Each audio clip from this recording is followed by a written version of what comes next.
안녕하세요. 저는 직장에 다니고 있는 40대 남자입니다. 요즘은 참 평범하게 사는 게 제일 어려운 시대가 된 것 같아요.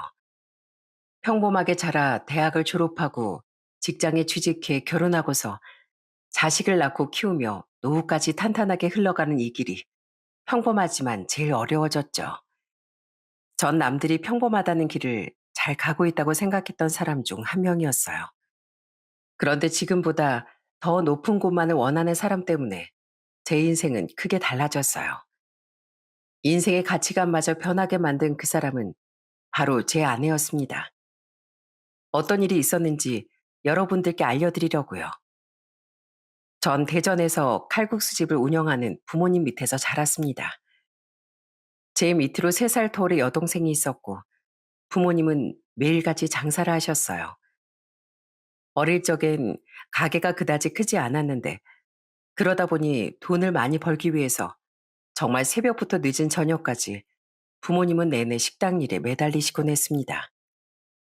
어릴 땐 그게 참 서운하고 서러울 때도 많았죠. 늘 소풍이나 현장 학습을 갈 때면 엄만 동네 김밥집에서 김밥 한 줄만 덜렁 싸주실 때도 있었어요. 아이 또 엄마 또 김밥집에서 산 거야? 그냥 엄마가 밥에서 싸주면 안 돼? 다른 애들은 죄다 도시락에 김밥 싸오는데 왜 맨날 난 은박지에 김밥만 싸가냐고. 승태가 엄마 바빠. 바로 식당에 가봐야 돼. 이번만 좀 그냥 가지고 가면 안 되겠니? 엄마도 밖에서 바쁘고 정신 없으니까 그러지. 다음엔 꼭 싸줄게, 꼭.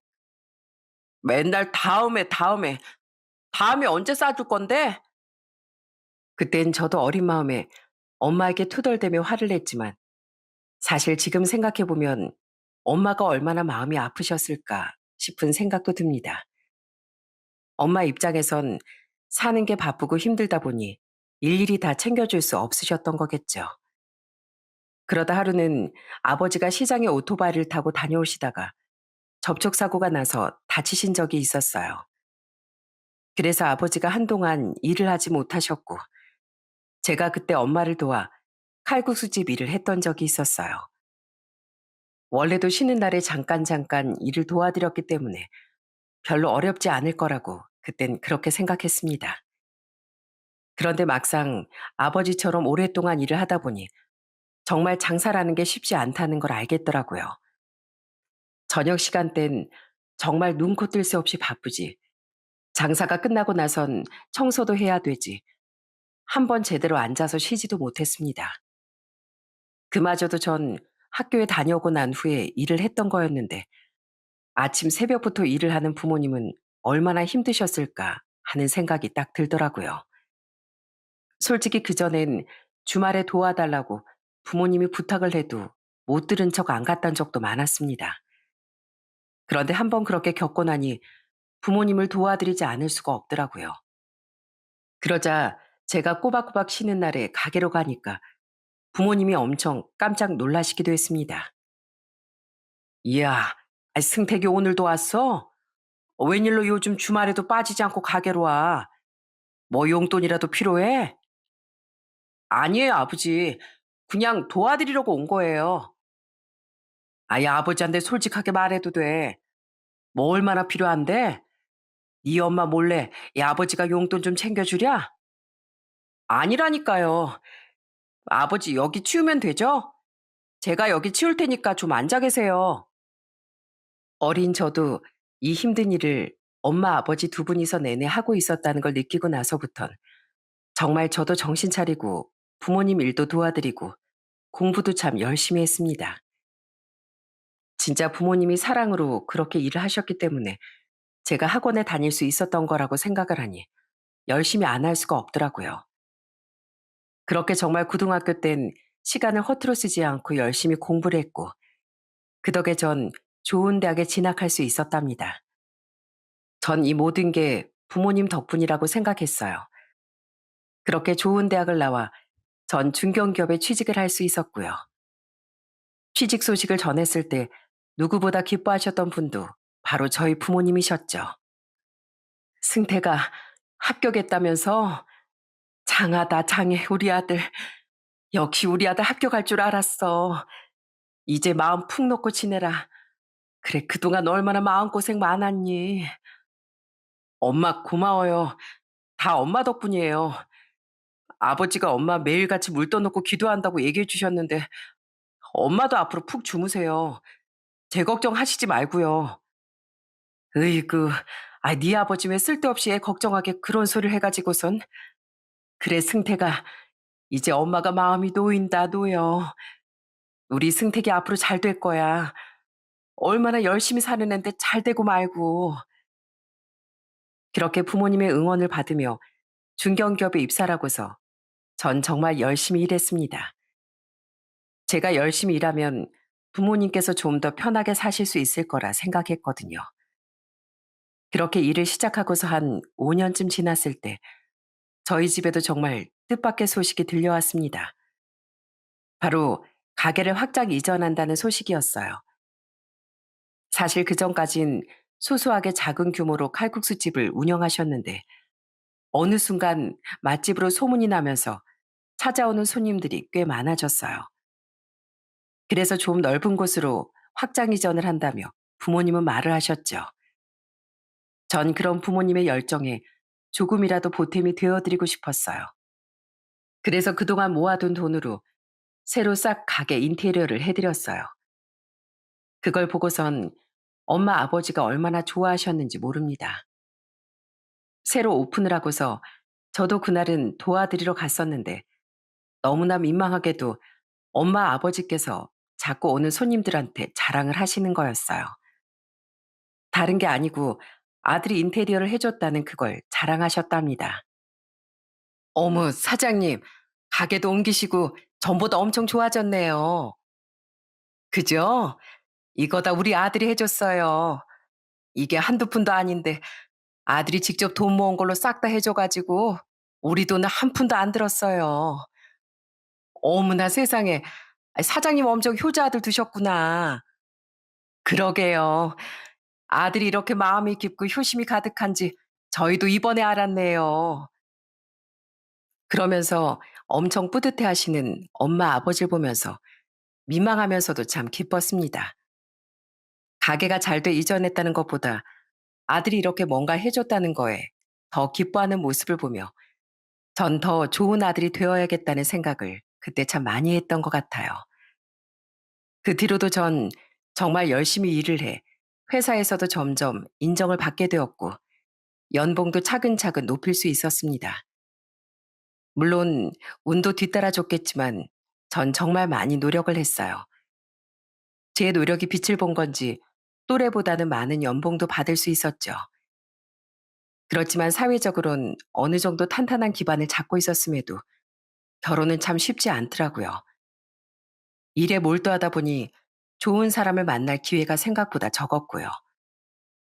그래서 40대 초반까진 결혼 문턱도 가보지 못했고 연애도 많이 할 수 없었죠.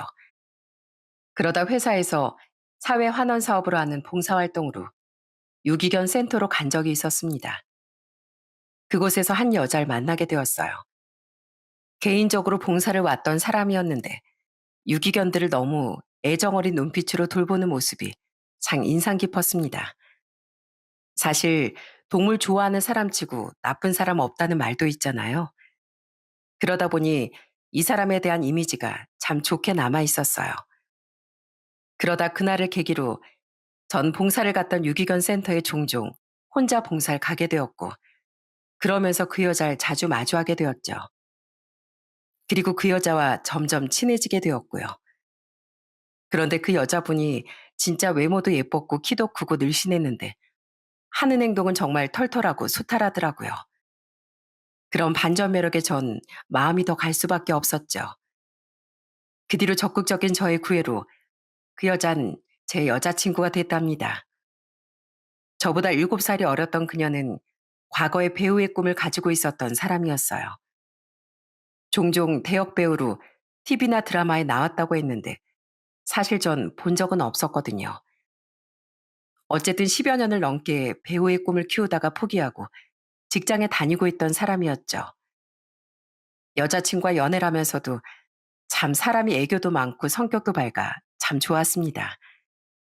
저는 평소에도 말수가 적고 조용한 편이었는데 저와는 다른 톡톡 튀는 매력에 이런 사람과 결혼하면 참 행복하고 좋겠다는 생각이 들더라고요. 어차피 저한텐 서울 강동구 쪽 집도 마련되어 있었고 나이도 있고 직업도 안정적이다 보니 결혼을 고민할 이유도 없었고요. 그렇게 여자친구와 1년 정도 연애를 한 후에 저흰 결혼을 준비하게 되었어요. 처음 여자친구를 데리고서 집에 인사를 갔을 때 저희 엄마 아버지가 정말 좋아하셨던 기억이 있습니다. 특히나 같이 칼국수 가게로 갔는데 여자친구가 너무 살갑게 잘하더라고요. 안녕하세요. 전 최민경이라고 합니다. 어머나 세상에, 이렇게 예쁜 아가씨가 우리 승택이랑 결혼한다고? 세상에나 반가워요. 난 우리 승택이가 결혼하고 싶다는 처자 데리고 온다는 것도 놀랐는데 아니 어쩜 연예인처럼 예쁘게 생겼어요. 감사합니다 어머님. 그렇게 화기애애한 분위기 속에서 칼국수를 먹게 되었는데 여자친구는 칼국수를 먹을 때도 참 저희 부모님 기분을 너무 좋게 해주더라고요. 어머님, 칼국수 너무너무 맛있어요. 저 이렇게 맛있는 칼국수는 처음 먹어보는 것 같네요. 저 또 먹어도 돼요? 아이, 그럼 되고 말고 이렇게 맛있게 먹어주니 고맙네. 어쩜 이렇게 밥 먹는 것도 복스럽고 예쁘냐. 우리 승택이가 아주 예쁜 처자를 색식감으로 데려왔구만. 그렇게 저희 집에선 여자친구를 너무 예뻐하셨고 저 역시 예비처가 인사를 갔을 때 정말 환영을 해줬습니다. 예비처가엔 장인 장모님과 아내, 처제 이렇게 네 식구였는데 딱 첫인사를 할 때부터 이미 절 사이로 맞아주시면서 아들처럼 대하시겠다고 선언을 하시더군요. 그 정도로 양가의 환영을 받으며 저흰 결혼을 하게 됐습니다. 이미 신혼집도 마련되어 있겠다. 양가에서도 환영해주겠다. 정말 저흰 행복하게 살 수 있을 거라 생각을 했어요. 그 행복이 결실로 이루어졌는지 저희는 결혼을 하자마자 임신도 하게 되었죠. 그 소식을 듣고서 엄마가 어찌나 좋아하셨는지 엄마의 들뜬 목소리가 지금도 생각이 많이 날 정도예요. 엄마, 집사람 임신했어. 임신. 뭐라고? 임신을 했다고? 세상에. 아유, 어떻게 이런 일이. 아유, 하나님 감사합니다. 그래, 민경이 몸은 괜찮니? 입덧은 안 하고? 뭐 따로 먹고 싶다는 건 없다니? 엄마, 아직 6주밖에 안 돼서 아기 집도 못 보고 왔어. 다음에 가서 보고 올 거니까 일단은 그렇게 알고 있으세요.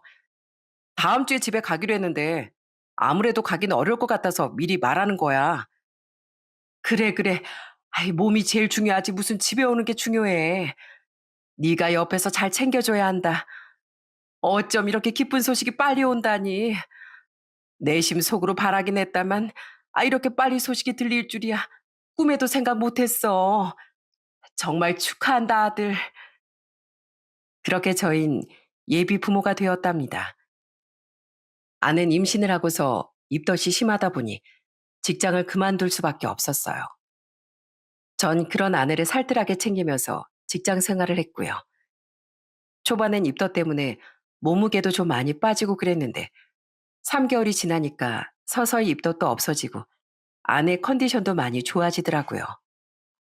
전 그때 정말 아내에게 너무 고마웠습니다. 혼자서 그렇게 임신 과정을 겪는다는 게 너무나 고맙고 안쓰러우면서도 대단하다는 생각이 들었어요. 어떻게 해서든 전 옆에서 그런 아내 수발을 잘 들어야 되겠다는 생각도 했습니다. 그렇게 행복하게 아이의 탄생을 기다리고 있었던 어느 날, 정기 검진을 갔던 아내에게 계속해서 전화가 오더라고요. 그날은 또 제가 중요한 미팅이 있었던 날이라 같이 병원에 가주지 못했었거든요. 무슨 일인가 싶어서 전화를 받아봤더니 수화기 너머로 들리는 건 아내의 통곡 소리였어요. 여보, 어떡해? 우리 복댕이 어떡해? 여보, 왜 그래? 왜 울어? 왜, 무슨 일 있어? 무슨 일인데? 여보, 우리 복댕이가 심장이 안 뛴대. 심장이 뛰지 않는데, 여보. 아내가 전한 청천벽력 같은 소식을 듣고서 전 한참 멍하니 서 있을 수밖에 없었어요. 아이는 결국 5개월 만에 저희 곁을 떠나고 말았죠. 병원에선 원래 중도 유산이 흔한 일이라고는 했지만 저희의 충격은 생각보다 컸습니다. 특히나 아내는 유산을 하고 난 후 정말 많이 힘들어했어요. 매일같이 아침에 같이 일어나서 배웅을 해주던 아내는 유산 후 단 한 번도 침대 밖으로 나와 제가 출근하는 걸 보지 않았죠. 거기다가 낮엔 아무것도 먹지 않는지 퇴근하고 돌아온 이후에도 아내는 여전히 침대 위에 누워있기만 할 뿐이었어요. 그런 아내가 전 너무나도 안쓰럽고 미안하고 왠지 모를 죄책감도 들더라고요. 아내도 저와 비슷한 마음일 것 같아 하루는 누워있는 아내의 등을 쓸어주며 얘기를 했어요. 여보, 괜찮아. 우리 다시 시작해보자. 복댕이가 아직은 준비가 안 됐었나 봐. 선생님도 얘기하셨잖아. 그 누구의 잘못도 아니고 그럴 수 있는 거라고. 물론 마음은 힘들겠지만 우리 조금만 힘내보자. 당신 이러다가 건강 나빠져. 어? 여보, 난 아직도 우렁차게 뛰던 우리 아이 심장 소리가 생생해. 근데 어떻게 그럴 수가 있어. 어떻게 그냥 쉽게 잊을 수가 있냐고. 여보, 쉽게 잊는다는 게 아니라, 그래, 여보, 미안해. 내가 잘못했어. 그렇게 몇 개월을 아내는 너무나 힘들어하고 슬퍼했어요. 전 옆에서 어떻게 해야 할지 정말 난감했습니다. 저 역시 마음이 너무너무 힘들었지만 직접 아이를 품었던 아내만큼은 아니라고 생각하며 꾹 참았습니다. 그렇게 유산을 하고서 힘들어하는 시기에 명절도 찾아왔었는데 저희 집에서 먼저 저에게 연락을 주셨어요. 승태가 이번에 명절 땐 집에 내려오지 말고 니처랑 같이 좀 시간도 보내고 그러려무나 아직 많이 힘들어하지? 네, 그래도 한번 가야 하는데 죄송해요 어머니. 요즘 저도 통 내려가 보지도 못하고. 아유 아니야. 큰일 겪었는데 당연히 마음 추슬러야지. 니들이 얼마나 마음이 아프겠니. 너도 힘들겠지만 아무래도 며느리가 좀 더 마음이 힘들 거다. 옆에서 같이 이겨내려고 노력하다 보면 금방 또 나아질 테니까 너무 걱정하지 말고. 알았지? 우린 나중에 보면 되니까 내려오지 말고 푹 쉬고. 전 엄마의 전화를 받고서 정말 눈물이 쏟아졌어요. 저에게 아무렇지 않게 얘기를 하시지만 저희 엄마 아버지의 마음도 얼마나 슬프셨겠어요. 아내에게 이 소식을 전하니 아내는 알겠다고 하면서도 처가댁엔 가고 싶다고 얘기를 꺼내더군요. 나 우리 집엔 다녀오고 싶은데 그래도 돼? 처가댁에? 당신 괜찮겠어? 힘들면 그냥 내가 장모님 장인어른께 전화드릴게. 아니야. 나 엄마 밥도 먹고 싶고 엄마 밥 먹으면 좀 기운 차릴 수 있을 것 같아서 그래. 시댁에 안 내려가니까 사실 얘기하기 좀 그랬는데 나 가도 되는 거지? 아, 그래. 당신 하고 싶은 대로 해. 그렇게 명절엔 저희 집엔 가보지 못했지만 처가댁에서 명절을 보내게 되었어요. 다행히 처갓집에 가자 아내는 정말 전처럼 잘 웃고 밥도 잘 먹고 잠도 잘 자더라고요. 그 모습을 보면서 다행이라는 생각이 들었습니다. 그런데 그때를 기점으로 아내가 조금씩 달라지기 시작했어요. 아내는 유산 후 기분이 좋지 않을 때면 늘 쇼핑을 했습니다. 쇼핑을 할 때도 식구들이 편해서 그런지 늘 장모님이나 아니면 처제를 데리고서 쇼핑을 가더라고요. 처음엔 아내가 워낙 기분이 왔다 갔다 했던 시기라 어떻게든 그런 아내의 기운을 북돋아주고 싶어 별말을 하진 않았어요. 늘 쇼핑을 다녀오면 제가 퇴근했을 때 저한테 어떤 걸 샀는지 보여주곤 했는데 그때 아내의 표정이 참 밝았거든요. 여보, 이거 봐봐. 예쁘지? 나 오늘 쇼핑하면서 엄청 득템한 것 같아. 이거 원래 진짜 비싼 건데 오늘 가니까 세일을 엄청 하는 거 있지? 엄마가 보더니 진짜 잘 어울린다고 하더라고. 그래? 아, 당신 재밌었나 보네. 근데 저번에 원피스 많이 샀다고 이젠 안 산다고 그랬던 거 아니야? 에이, 봐봐. 내가 샀던 거랑 디자인이 다르잖아. 아무튼 원피스는 이걸로 끝. 진짜 다음엔 안 살 거야. 아, 그리고 오늘 엄마가 하루 종일 고생해서 나 쫓아다녀서 엄마 옷도 한 벌 사드렸는데 괜찮지? 그건 얼마 안 해. 문제는 이게 끝이 아니었다는 거였어요. 그 후로도 아내는 계속해서 쇼핑에만 몰두를 했죠. 집안일은 사실상 어른 둘이서 생활을 하니 할 것도 별로 없었고, 솔직히 매일 청소나 빨래를 하는 것도 아니었고요. 그러다 보니 하루 종일 밖에 나가 쇼핑하고 밖에서 밥 먹고 커피 마시고 그러면서 쓰는 돈들이 점점 쌓이기 시작했죠. 사실 전 연봉도 낮은 편이 아니라서 웬만한 2인 가구 생활비는 거뜬히 해결할 수 있었는데, 그럼에도 불구하고 어느 순간부턴 감당하기 힘들 정도로 카드값이 늘어나더라고요. 결혼 1년 차가 지나가면서부턴 기본 500만 원이 넘어가면서 600만 원, 700만 원까지 늘어가고 심지어 1000만 원까지 나올 때도 있었답니다. 그래서 전 아내에게 집 재정 상황에 대해 꼼꼼하게 알려줘야 되겠다고 생각했죠. 사실 제가 신혼집으로 마련한 아파트는 대출이 좀 있었던 상황이었어요. 아내에게 대출이 있긴 하지만 어느 정도인지 제대로 설명하지 않은 것 같아 나를 잡고서 얘기하게 되었죠. 그런데 재정 상황에 대해 얘기를 하고 나니 아내의 반응은 제 예상과는 전혀 달랐습니다. 뭐야, 여기 집 자가라고 한 거 아니었어? 무슨 결혼할 땐 집 하나 떡하니 해온 것처럼 하더니 당신 집이 아니고 은행 집이었네. 아니, 그게 아니라 대출이 다 있는 게 아니고 조금 남아있는 거야. 아, 그리고 여기서 이 정도 대출이면 많이 없는 건데 왜 그런 식으로 얘기해? 하여튼 매달 나가는 고정비도 있다는 걸 좀 생각해 주라고.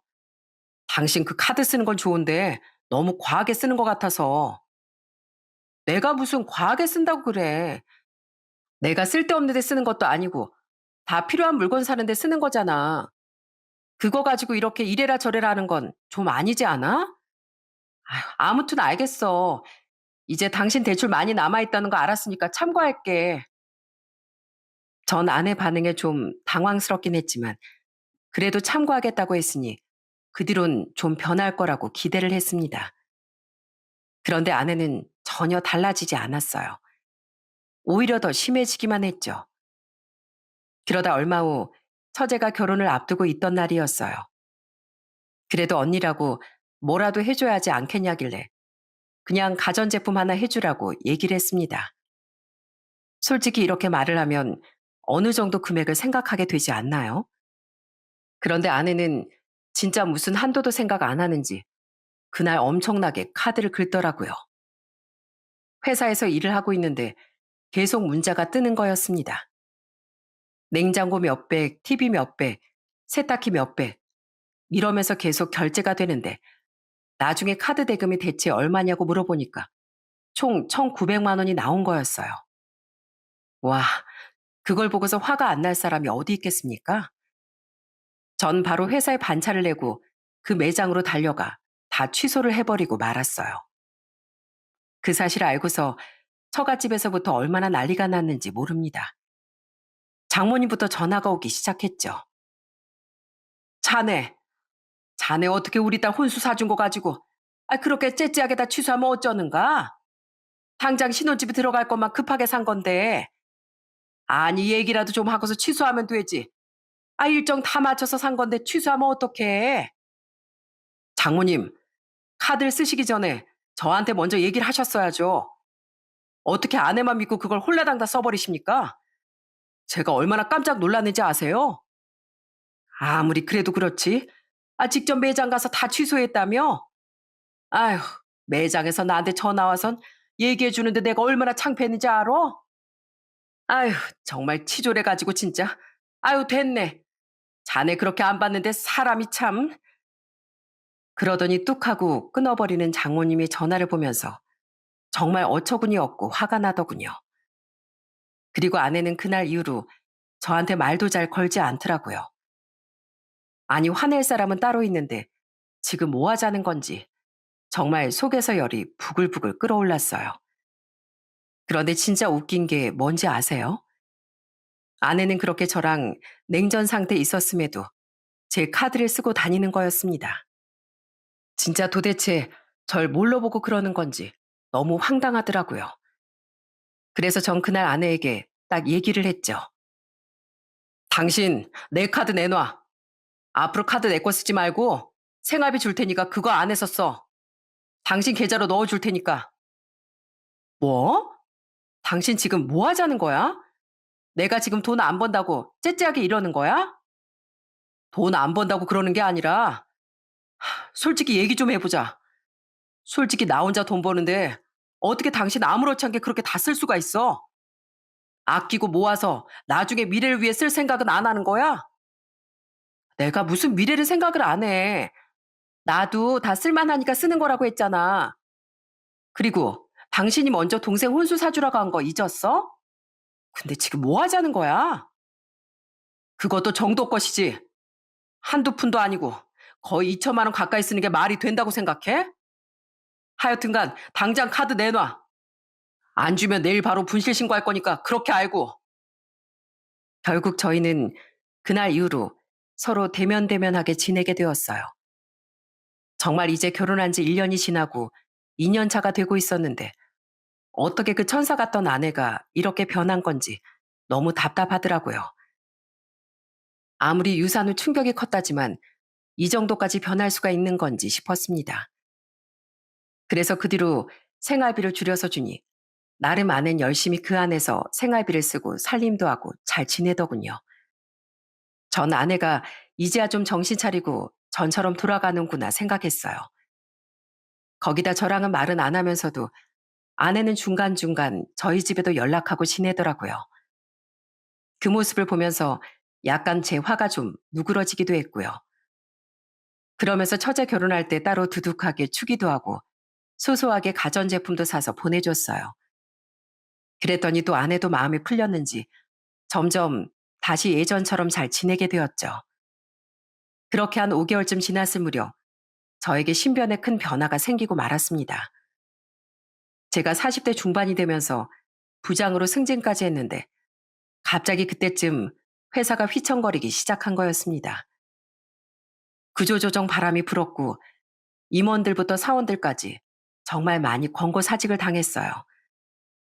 아내도 주변에서 이런저런 얘기를 들었는지 어느 날은 저한테 먼저 묻더군요. 여보, 당신네 회사 요즘 구조조정한다며? 당신 부장 올라간 지 얼마나 됐다고? 당신 아직 아니지? 괜찮은 거지? 모르지 뭐. 워낙 상황이 심각해서 어떻게 될지 모르겠어. 임원들 중에서도 잘리는 사람 있다는데 뭐 부장이라고 다르겠어? 뭐?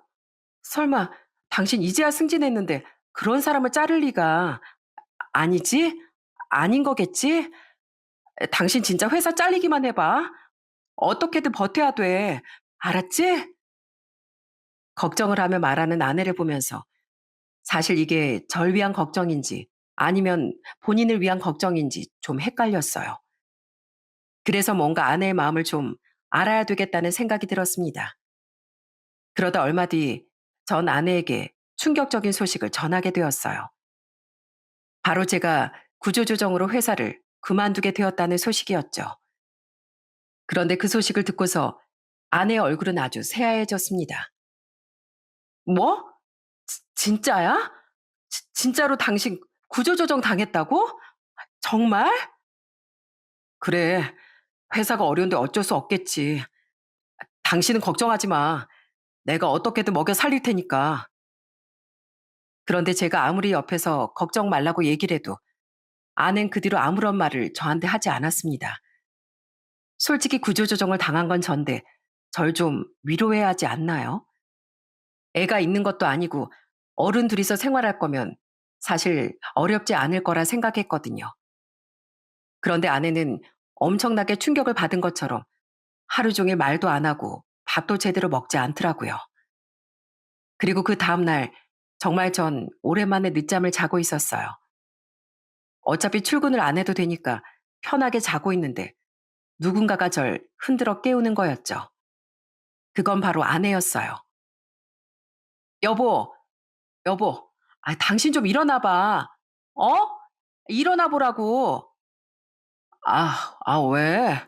나 좀 더 자면 안 돼? 어제 늦게 자서 피곤하단 말이야. 이따가 나가보기도 해야 되고. 지금 잠이 와? 당신이 지금 잠이 올 때냐고. 내가 진짜, 이래서 내가 이러는 거야. 자, 당신 얼른 이거 봐. 뭔데? 그러면서 아내는 저한테 종이 한 장을 내밀었습니다. 전 잠도 제대로 깨지 않은 상황에서 그 종이를 받았어요. 그리고선 찬찬히 종이를 살펴봤죠. 그런데 그 내용을 보고서 진짜 경악을 금치 못했어요. 그 종이는 다름 아닌 합의 이혼 신청서였거든요. 뭐야? 당신 이거 뭐야? 이혼 신청서? 당신 설마 나한테 이혼하자는 거야? 어제 내가 구조조정으로 회사에서 잘렸다고 하니까 이러는 거야? 그래, 이혼하자, 이혼해. 나 솔직히 당신이랑 3년 살면서 진짜 힘든 적 많았거든? 근데 진짜 오로지 딱 하나, 당신 능력 가지고 지금껏 참은 거야. 근데 뭐? 회사에서 잘려? 나 도저히 안 되겠으니까 이혼해. 뭐? 지금 그게 말이 된다고 생각해? 진짜 내가 회사에서 잘렸다고 이혼한다고? 그래, 당신 카드도 나한테 안 주지. 생활비도 그렇다고 넉넉하게 주는 것도 아니고, 이제 능력도 없고, 내가 당신 곁에 있을 이유가 뭐가 있는데? 그리고 당신 그거 알아? 얼굴은 못생겼어도 남자 능력만 있으면 되는 거야. 난 능력 없는 인간이랑 안 살아. 우리 애도 없는데 이참에 갈라서자고. 소송하기에도 귀찮으니까 합의로 끝내고. 어차피 난 당신한테 남아있는 감정 없어. 그러니까 조용히 합의로 끝내. 그러면서 아내는 뒤돌아 바로 나가고 말았습니다. 전 잠결에 일어나 진짜 영문도 모르고 물벼락을 맞은 것 같았어요. 어떻게 채 하루 만에 바로 이혼장을 써서 가지고 올 수가 있는지, 그동안 제가 아내라고 믿었던 내가 바보였구나 싶었습니다. 그리고 일주일이라는 시간이 흘렀어요. 이혼 신청서에 다 작성을 했지만 협의 이혼의 경우 부부가 같이 가서 신청을 해야 되더라고요. 그런데 제가 또 다른 일 때문에 시간이 안 돼 같이 갈 수가 없었어요. 그러니까 아내가 엄청나게 절 재촉하기도 하더군요. 당신 뭐 하는 거야? 이렇게 늦게 오면 어떡해. 도대체 회사도 잘린 사람이 어디 그렇게 쳐 돌아다니고 있냐고. 가서 협의 이혼장 접수해야 한다고 했지? 당신 일부러 나한테 그러는 거지? 일부러 나랑 이혼 안 하려고 그러는 거냐고. 뭔 소리야. 이혼해. 이혼하자고. 근데 나 진짜 정신없이 바빠. 그래서 시간이 안 되는 것뿐이고 다음 주엔 같이 가자고. 같이 가서 아예 끝내자고. 당신 진짜지? 이번엔 또 바쁘다고 핑계대기 없기야? 이혼 성립되면 짐 싸서 나갈 테니까 그렇게 알아. 솔직히 이혼 생각이 있다던 사람이 집에서 나가지도 않고 거기다가 이혼하려고 했으면 어떻게 해서든 낮에 저한테 전화 와서 이혼하자고 닥달했을 텐데 그러지도 않은 게 좀 이상하다고 생각했습니다. 그리고 그 다음날 전 아내의 진심을 그때 알게 되었죠. 아침에 전 새로운 회사에 출근을 하게 되었는데 그 회사에 출근하며 만들게 된 명함을 식탁에 딱 올려놓고 출근을 했거든요. 그랬더니 나중에 깨어나 확인한 아내가 저한테 바로 전화가 왔더라고요. 당신 식탁 위에 이거 뭐야? 이 명함 뭐냐고. 여보, 새로 명함 팠어? 이거 원래 당신 회사 명함 아니잖아. 어, 이거 내가 새로 들어갈 회사야. 뭐? 여기 찾아보니까 엄청 큰 회사던데 전 회사보다 더 좋은 회사 아니야? 여길 당신이 들어갔다고? 언제? 어떻게? 회사 구조조정 소식 알려지고 나서 스카우트 제의가 들어왔어. 연봉이나 조건도 뭐 전부 다 좋아지고 하여튼 간에 난 거기 다닐 거야. 솔직히 젊었을 때부터 쭉 다녔던 회사고 애정이 많았던 회사다 보니 어떻게든 버티고 싶은 생각이 좀 컸었지만 사실 제가 어딘가로 감으로써 제 후배들이나 동료들이 남을 수 있는 자리가 하나 더 생기지 않을까 싶어 전 과감하게 이직을 선택했던 거였어요. 또 제가 그동안 열심히 일했던 그런 노력을 알아주는 것 같아. 그래서 회사를 옮기게 되었어요. 거기서도 역시나 부장급으로 스카우트 제의를 받았고 똑같은 부장이었지만 훨씬 더 대우도 좋고 복지도 좋았고 연봉도 더 높았습니다. 회사 규모 자체도 달랐으니 아내도 이런 것들을 어느 정도 예상은 하고 있었겠죠. 그런데 제가 그렇게 얘기를 꺼내자마자 그동안 까칠했던 아내의 목소린 한순간에 달라졌더라고요. 뭐야, 포털 사이트에 검색하니까 엄청 큰 회사던데, 아이, 당신 이렇게 능력 있는 남자였어? 그럼 나 이혼 당장 취소할게. 당신 연봉도 더 높아졌을 테고, 그럼 카드도 다시 나 줄 수 있겠네? 생활비도 좀 올려줘도 좋고, 우리 집 더 챙길 수 있겠다. 그지? 아, 다행이다, 다행이야. 당신 뭐 먹고 싶어? 내가 오늘 맛있는 거 해줄게. 우리 다시 잘 지내보자. 이혼이 장난이야? 근데 어떡하냐? 나 이미 어제 변호사 다 만나고 왔는데. 뭐라고? 변호사라니.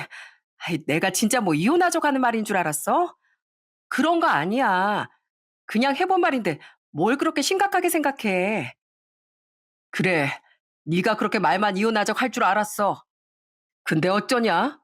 난 너랑 진심으로 이혼하고 싶거든. 넌 결혼 생활 내내 생활비 한번 제대로 번 적도 없고 한 푼이라도 재산에 일조한 거 없잖아.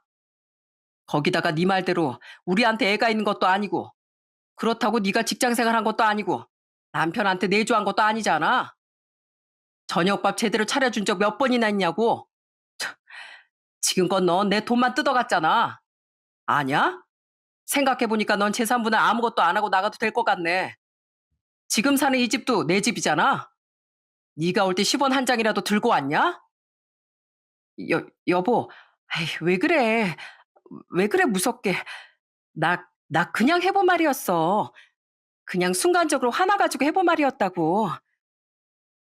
네, 아내는 이혼하자는 말을 경고성으로 절 어떻게든 압박하고자 한 말이었어요. 실제로 이혼을 하고 싶은 생각은 많지 않았던 거죠. 그런데 지금까지 있었던 일들만 봐도 제가 당연히 마음이 확 접혔을 거라 생각이 들지 않으신가요? 진짜 겨우겨우 아내에 대한 마음을 붙들고 있었는데 딱 이혼 서류를 내밀자마자 그렇게 아등바등 붙들고 있던 손이 딱 놓아지더라고요. 전 이혼을 안 하겠다고 하는 아내에게 냉정하게 말을 했습니다.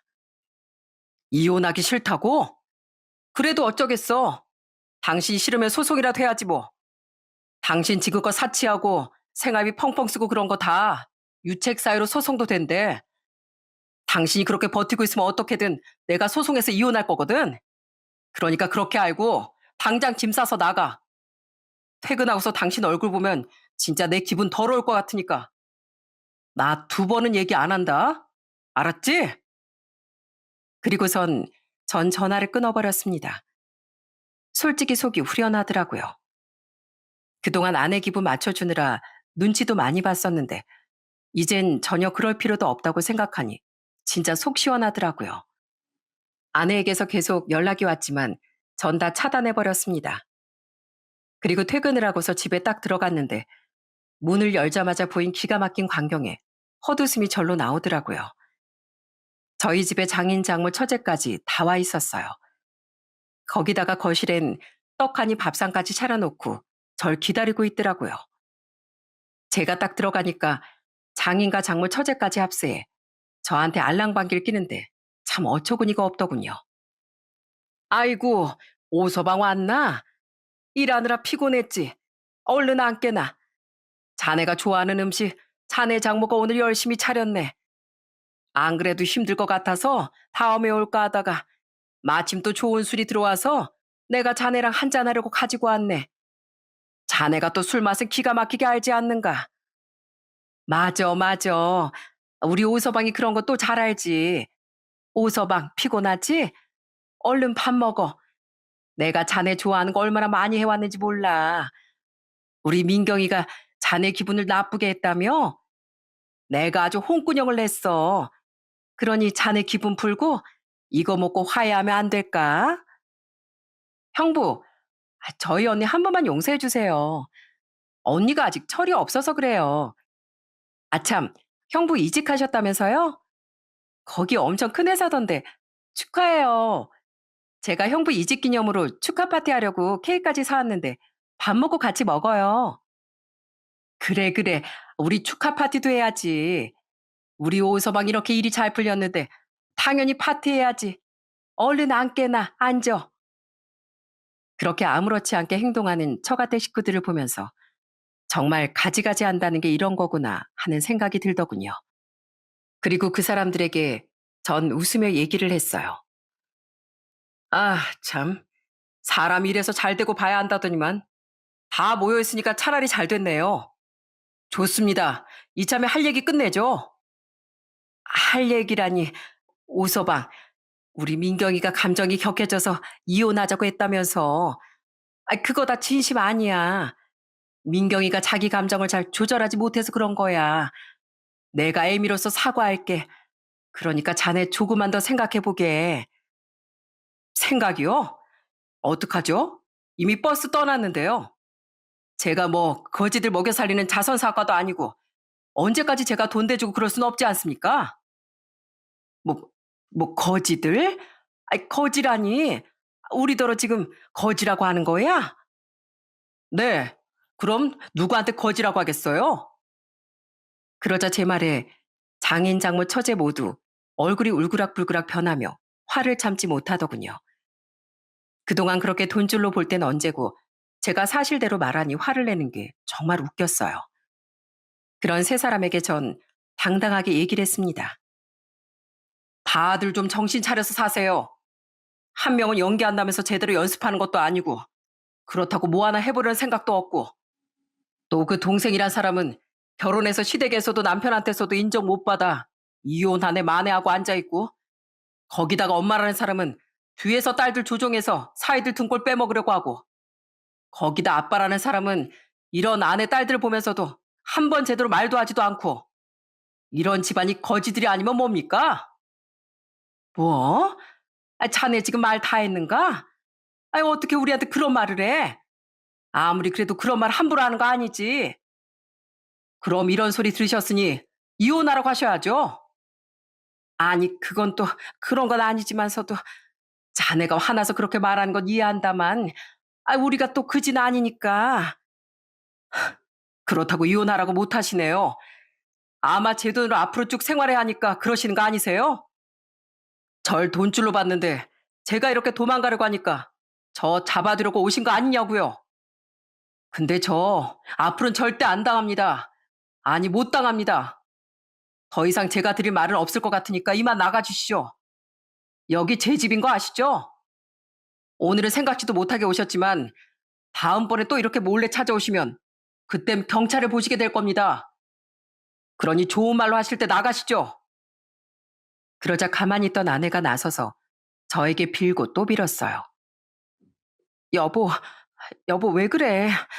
엄마랑 아빠랑 동생이 다 와서 당신한테 이렇게까지 하는데 왜 그러냐고.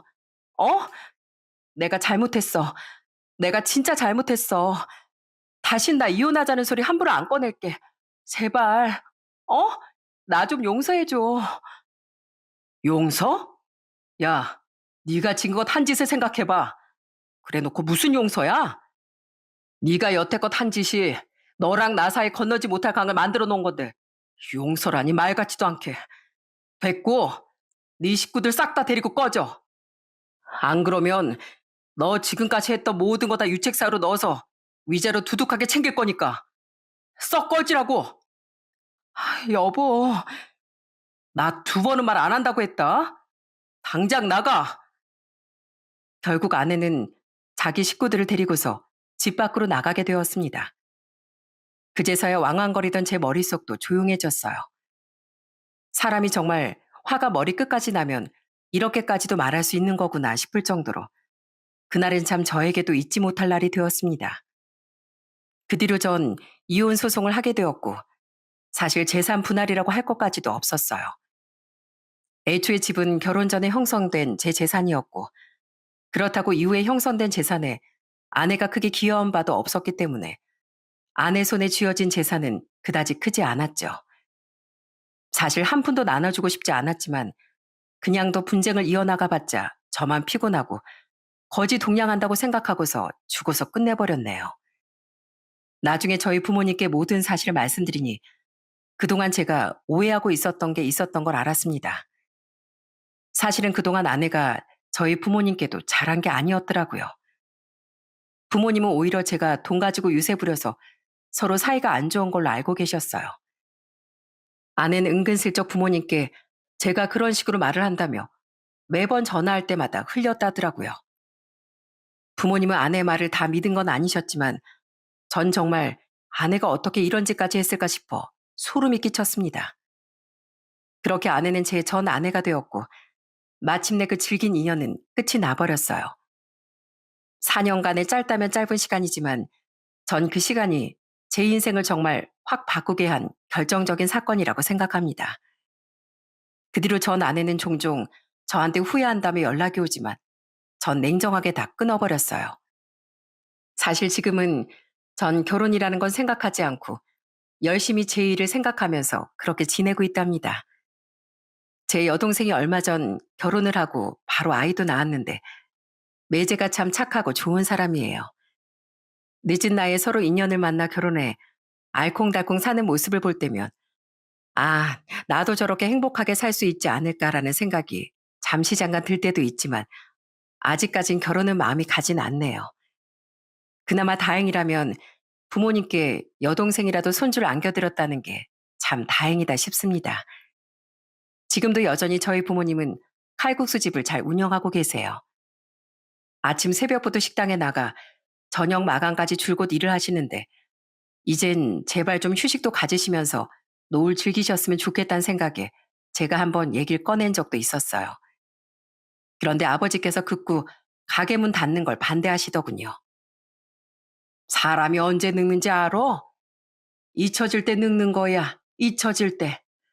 우릴 기억해주는 사람들이 이렇게나 많은데 쉬고 싶다고 가게 문 닫아버리면 언젠간 우리도 잊혀질 거 아니냐. 아버진 평생 힘 닿을 때까지 일할란다. 네 엄마도 마찬가지고. 그래도 아버지 이젠 연세도 생각하셔야죠. 평생 일만 하시고 살았는데 안 힘드세요? 아유 힘들지. 안 힘든 일이 어디 있어. 그치만 이 일을 하면서 니들도 이렇게 훌륭하게 키워내고 여지껏 살고 있잖니. 우리한텐 복동이나 다름없는 가게인데 어떻게 그만둬? 여긴 나랑 네 엄마 삶이나 다름없다.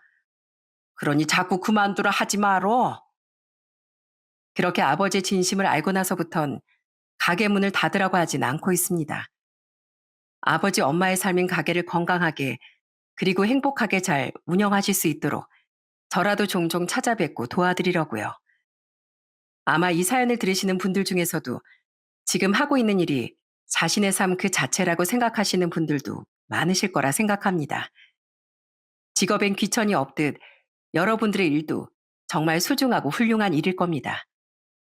여러분들의 그런 훌륭한 인생을 저는 박수 쳐드리고 싶네요. 저 역시 누군가에게 박수를 받을 수 있을 만큼 열심히 제 일을 해보려고요. 물론 힘든 날들도 많이 있겠지만 지나고 나면 다 좋은 추억, 좋은 기억이 될 거라고 생각합니다. 여러분들의 인생도 늘 행복한 추억이 가득 남으시길 바라며 이만 사연을 마치도록 하겠습니다. 지금까지 들어주셔서 감사합니다. 오늘도 여러분 모두 행복하시고 건강하세요.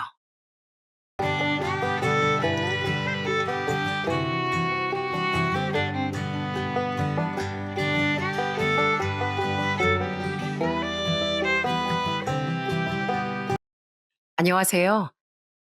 저는 시모에게 아주 무서운 경고장을 날린 30대 여자입니다. 전 연애 때 저만 바라보던 남편을 믿고 가정을 꾸리게 되었어요. 하지만 결혼 후 현실은 제가 상상했던 것과는 너무나 달랐습니다. 오늘은 오랜 시간 동안 마음 깊이 쌓아두었던 이야기를 꺼내보려고 합니다. 저의 화끈한 복수가 누군가의 웃음이 또 누군가에겐 위로가 되었으면 좋겠네요. 그럼 사연 시작해 볼게요. 저희 엄만 어릴 적부터 동네에서 여장부로 통하셨습니다. 동네에서 크고 작은 싸움이 벌어질 때마다 엄마가 등판하면 아무리 진상을 부리던 사람이라도 한 발 물러설 정도였죠. 언젠가 우리 집 앞 골목의 주차 문제로 주민들끼리 말다툼이 있었는데 한 아저씨가 욕을 섞어가며 동네가 아주 떠나가라 소리를 지르더라고요. 그때 추리닝 차림의 저희 엄마가 두 사람 사이에 끼어드셨습니다. 이봐요 아저씨, 말로 해결하면 되지 왜 그렇게 소리를 질러요? 목청 자랑하려면 노래방을 가든가. 여긴 주택가예요. 우리 집 바로 앞이라고요. 내가 여기 산지 20년이 넘는데 여긴 경찰보다 내 선에서 해결하는 게 더 빠르거든요. 그러니까 더 망신당하기 싫으면 그 입 다물고 차나 빼세요. 그때 엄마의 기세가 얼마나 위풍당당하던지 아저씨의 기차 화통 같던 목소리가 쏙 들어갔더라고요. 그러더니 결국엔 헛기침이나 몇 번 하며 꼬리를 내리더라고요. 이런 엄마 밑에서 자란 전 사고 한 번 안 치고 모범생으로 자랄 수밖에 없었죠. 엄마가 굳이 매를 들지 않아도 그저 눈빛 하나면 게임 끝이었거든요. 사춘기 때 한 번은 반항을 해보겠다고 대들었다가 아주 크게 혼쭐이 났습니다. 송가은, 너 방 청소 언제 할래? 이게 사람 사는 방인지 돼지우리인지 모르겠다. 학원 갔다 오면 방부터 치워. 맨날 이거 해라 저거 해라. 나도 힘들다고요. 왜 나만 갖고 그래요? 동생들도 방 안 치우잖아요. 내가 공부하는 학생이지 집 청소하는 사람이에요? 막상 소리를 빽 지르고 보니 그제서야 갑자기 두려운 마음이 들더라고요. 그 순간 공기까지 얼어붙는 것 같았습니다. 엄만 한참 절 쳐다보다가 아주 차분하게 말씀하셨어요. 엄마가 제일 싫어하는 사람이 누구지? 할 말 못할 말 구분 못하고 무작정 소리부터 지르는 사람이라고 했지? 난 내 딸 그렇게 가르치지 않았어. 너 방금 했던 말 다시 말해봐. 아니, 저 늦게까지 학원에서 공부하다 오는데 방 청소까지 할 시간이 없다고요. 다음날 학교도 일찍 가야 하고요. 청소는 주말에 할게요. 그래. 그렇게 네가 원하는 걸 천천히 또박또박 말하면 되지. 소리부터 지르면 되는 거야? 그건 네 주장을 말하는 게 아니고 그냥 투정 부리는 거야. 엄만 그렇게 말하는 사람과 대화할 생각 없다. 단호한 엄마의 말씀에 더는 아무 말도 할 수 없었어요. 결국 전 그 주 주말 군말 없이 말끔히 방을 치웠습니다. 이렇게 엄마가 집안의 대소사를 해결하신다면 아빠 늘 그 옆에서 부드럽게 가족들의 마음을 달래주는 존재였죠. 아빤 버스 운전기사였는데 가끔 엄마에게 혼이 나면 일부러 아빠가 운행하시는 버스를 타기도 했어요. 아빤 뚱한 제 얼굴을 보고는 먼저 장난을 치기도 하셨습니다. 학생, 이 버스는 방긋방긋 잘 웃는 사람만 태워요. 그렇게 무표정이면 다음 정류장에서 내리셔야 합니다. 아빠의 장난에 제가 피식 웃으면 아빠도 운전대 너머로 흐뭇한 표정을 숨기지 못하셨어요. 그래서 전 아빠의 버스를 정말 좋아했습니다. 속상한 날에도 괜히 기분이 울적한 날에도 아빠의 버스에 올라타면 기분이 한결 나아졌거든요. 그렇게 엄마의 든든한 보살핌과 아빠의 다정한 위로 속에 전 무사히 학교를 졸업하고 어엿한 직장인이 되었습니다. 비록 계약직 직원이었지만 누구보다 성실하게 일했어요. 송주임이 성실한 과는 우리 회사에서 으뜸이야. 입사한 이래로 어떻게 지각 한 번이 없나? 사실 저희 아버지가 버스 기사님이시거든요. 아버지 버스 타고 출근하려면 지각을 할래 할 수가 없어요. 그렇게 회사 생활의 재미를 느끼고 있을 무렵 회사에 경력직 한 명이 이직을 해왔어요. 그때 전 아빠 덕분에 일찍 출근할 수 있어 아침에 제일 먼저 오면 누가 시키지 않아도 탕비실 청소를 하곤 했어요. 그런데 어느 날 그 경력직 사원이 저처럼 일찍 출근해서 같이 탕비실 청소를 도와주더라고요. 제가 며칠 지켜보니까 송주임이 항상 탕비실 청소를 도맡아서 하시는 것 같던데 특별한 이유가 있나요? 아, 뭐 특별한 이유가 있는 건 아니고요. 제가 좀 일찍 출근하기도 하고 사실 다들 정규직 직원이시고 계약직 직원은 몇 없잖아요. 그래서 뭐라도 도움이 되고 싶어서요. 그러자 그 사원은 펄쩍 뛰며 그런 말이 어딨냐고 조금 진지한 얼굴로 말했습니다. 탕비실은 모두가 쓰는 공간인데 정규직 계약직이 무슨 상관이에요. 송주임님이 그런 생각하게 만든 회사 분위기가 문제죠. 사실 회사 직원들 모두 친절했지만 제가 탕비실 청소하는 걸 도와주거나 의문을 가진 직원들은 없었습니다. 회사에 이직한 지 얼마 되지 않은 그 정규직 사원이 처음으로 제 편을 들어준 사람이었죠. 그날 이후부터 저와 그 사원은 미리 약속하지 않아도 매일 아침 같은 시간에 탕비실에서 마주쳤고요. 탕비실에서 서로 조용히 인사를 나누는 그 시간이 저희만의 일과가 되었답니다. 그 사원과 전 4살 차이가 났는데 회사에 소문이 날 정도로 절 잘 챙겨주고 배려해주는 사람이었어요. 송주임, 그거 알아? 문대리 업무는 안 하고 송주임 뭐 하는지만 보고 있는 거. 이쯤 되면 문대리 좀 받아줘.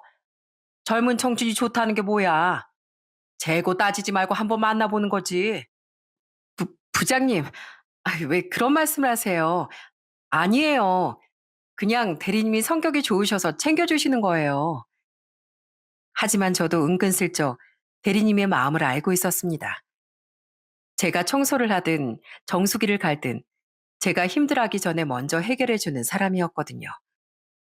어느 날은 대리님이 너무 티가 나게 제 주변을 배회하길래 다른 직원 몰래 탕비실로 불러서 물었습니다. 대리님, 오늘 모니터 보신 시간보다 제 뒤통수만 보고 있던 시간이 더 긴 거 아세요? 저한테 뭐 하실 말씀 있으신 거예요? 제 딴은 장난을 친 거였는데 대리님은 몹시 당황해 하더니 제게 연신 미안하다며 사과를 하더라고요. 정말 미안합니다. 많이 불쾌했죠? 저도 그러지 말아야지 하면서 자꾸 송주임한테 눈길이 가서 정말 나쁜 의도는 없었어요. 그래도 죄송해요. 그때 대리님이 어찌나 연신 고개까지 숙이며 사과를 하던지 저는 피식 웃을 수밖에 없었어요. 나쁜 의도가 아니면 무슨 의도셨는데요? 이미 회사에 소문 다 났어요. 대리님이 저만 쫓아다닌다고요. 아, 그게 무슨 의도였냐면 그게요. 그냥 송주임이 자꾸 보고 싶어서요. 미안해요. 그렇게 대리님의 서툰 고백은 제 마음을 움직였고 저희는 곧 연인 사이가 됐습니다. 남편은 첫인상처럼 순하고 다정한 사람이었어요. 남편과 2년간 연애하면서 사소한 말다툼 한 번 없을 정도로 서로 잘 맞는 편이었죠. 그래서 그런 남편과 결혼을 준비하는 것도 아무런 문제가 없었죠. 하지만 결혼은 둘만 좋아서 하는 게 아니잖아요. 결혼에 앞서 남편과 제가 넘어야 할 산이 있었습니다. 그건 바로 양가 부모님께 허락을 받는 일이었어요. 우리 엄마가 호탕하시고 시원시원하시지만 한 번 아니다 싶은 일은 끝까지 아니라고 하시는 분이거든요. 그러니까 첫인사 때 정말 잘해야 돼. 전 평소에 엄마 성격을 알기에 남편보다 더 긴장이 되더라고요. 물론 남편이 좋은 사람인 걸 알지만 부모님이 보시기엔 또 다를 수 있으니까요. 제 예상처럼 아빠는 남편을 보고 너무나 좋아하시며 반기셨지만 엄만 그저 매서운 눈빛으로 남편이 어떤 사람인지 살피고 계셨죠. 여기까지 오느라 고생 많았네. 난 장차 미래의 사위에게 많은 걸 바라지 않어. 돈, 직장? 그런 건 언제든지 바뀔 수 있는 거야. 내가 중요하게 생각하는 건 자네가 내 딸에게 얼마나 진심인지, 둘이 꾸려나갈 인생을 어떤 태도로 바라보고 있느냐, 그것뿐이네. 남편은 엄마의 날카로운 질문에 잠시 긴장했지만 이내 차분하고 진지하게 대답했습니다. 장모님, 제가 가은이와 결혼을 준비하면서 가장 확신이 들었던 건 이 사람과 함께라면 어떤 어려움도 함께 이겨낼 수 있겠다는 믿음이었어요. 저는 인생의 동반자란 혼자 앞서 나가는 사람이 아니라 조금 느리더라도 옆에서 함께 걸어가는 사람이라고 생각해요. 비록 제가 가진 건 많지 않지만 가은이와 함께라면 어떤 미래든 해나갈 수 있다는 용기가 생깁니다. 지금 제가 드린 이 말씀이 단지 장인어른과 장모님께 잘 보이기 위한 허풍이 아니라는 걸 앞으로 살아가면서 진심으로 보여드리겠습니다. 남편의 진심 어린 대답에 아빤 박수까지 치며 좋아하셨어요. 우리 예비 사이 말도 잘한다면서요. 엄마는 아빠처럼 단박에 남편을 받아들이진 않으셨지만 그래도 내심 만족스러워 하시는 것 같더라고요. 전 동생이 둘이나 있었는데 남편과 동생들의 나이 차가 꽤 있다 보니 큰형, 큰오빠를 대하듯이 잘 따르더군요. 이렇게 무척 긴장했던 저희 식구들과 인사는 무사히 끝이 났고 이젠 예비 시댁 식구들을 만날 차례였습니다. 남편은 예비 시모가 정말 재밌는 사람이라며 걱정할 거 하나 없다고 말했습니다. 우리 어머니가 재밌는 규칙 같은 걸 세우는 걸 좋아하시거든. 예를 들면 오늘은 냉장고 문 10번만 열기, 화장실 문 안 닫고 나온 사람이 치킨 사기, 이런 거 있잖아. 사실 벌칙도 벌금도 다 장난인데 당신이 당황할 수도 있을 것 같아서 미리 말해두는 거야. 아마 오늘은 규칙을 어기는 사람이 커피 쏘기 같은 걸 하실지도 몰라. 남편의 말처럼 예비 시모가 그런 귀여운 장난을 좋아하시는 분이라면 재밌는 첫 만남이 되겠구나 싶었어요. 그래서 시댁에 들어설 때부터 어떤 규칙이 있을까 싶어 신발도 더 가지런히 벗어두고 화장실을 사용할 때도 2번, 3번 뒤를 더 돌아봤습니다. 전 괜히 더 긴장하면서도 마음 한편으론 이상하게 들뜨는 기분을 느꼈어요. 그동안 제가 상상했던 시어머니는 왠지 무겁고 딱딱하게 느껴졌는데 이건 꼭 시모 마음에 들기 게임을 하는 것 같았거든요. 아버님, 어머님, 처음 인사드리겠습니다. 송가은이라고 합니다. 오늘 이렇게 초대해 주셔서 정말 감사드려요. 아니다.